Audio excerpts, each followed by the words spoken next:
Today, it's Ruby's Worry by Tom Percival. Sorry.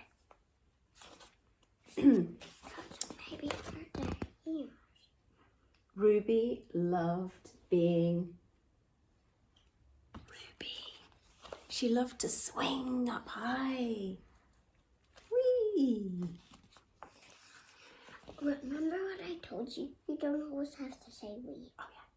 She loved to explore wild, faraway places. Sometimes she even went all the way to the very bottom of the garden. We had that bit already. Ruby was perfectly happy until one day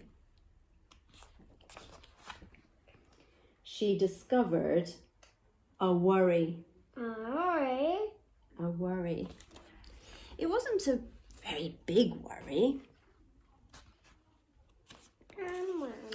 In fact, it was so small that at first Ruby hardly noticed it. But then the worry started to grow, and each day, can you see, it got a little bigger. It just wouldn't leave her alone.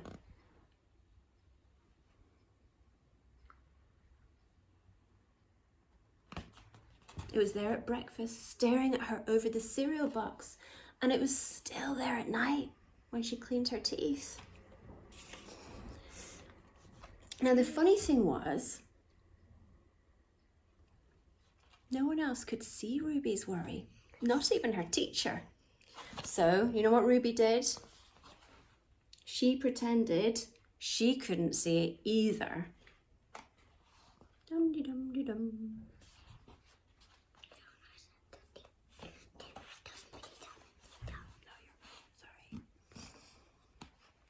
She tried to carry on as if everything was normal, but it just wasn't. The worry was always there, and it stopped her from doing the things she loved.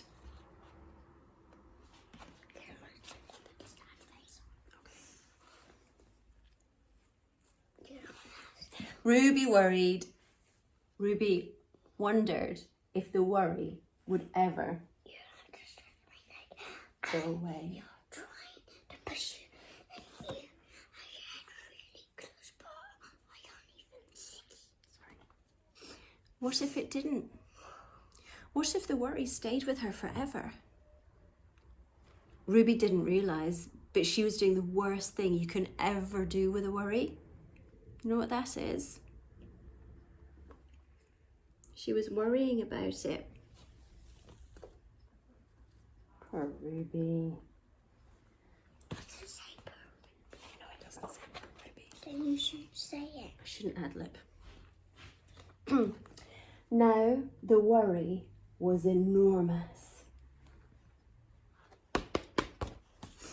It could barely fit in the kitchen at tea time. It filled up half the school bus.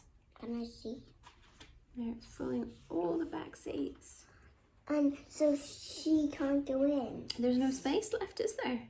It's all taken up by Ruby's worry. And then she'll find, I can't sit. Because you can't sit on top of a worry. You can't sit on top of a worry. And then she says, but there's nothing there. But there's nothing there. But then actually, because nobody else could see the worry, could they? But there's nothing there, so... So how is that possible? It took up whole rows at the cinema. The worry became the only thing that Ruby could think about, and it seemed like she would never be happy again.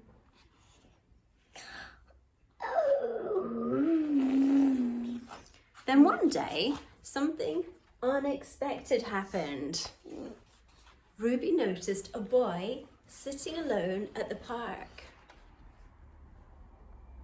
And he looked how she felt. Sad. And then she noticed something else.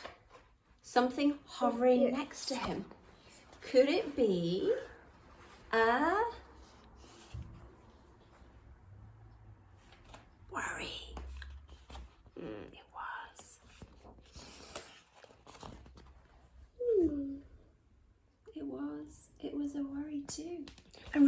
realised she wasn't the only person with a worry after all. Other people had them too. That little boy, that little boy, that little girl, they've all got worries. She asked the little boy what was on his mind, and as he answered, as he told her, the strangest thing happened. Look, his worry began to shrink. Then Ruby did the best thing you could ever do if you have a worry. She talked about it. And as the words tumbled out, Ruby's worry began to shrink until it was barely there at all. Soon, both of their worries were gone.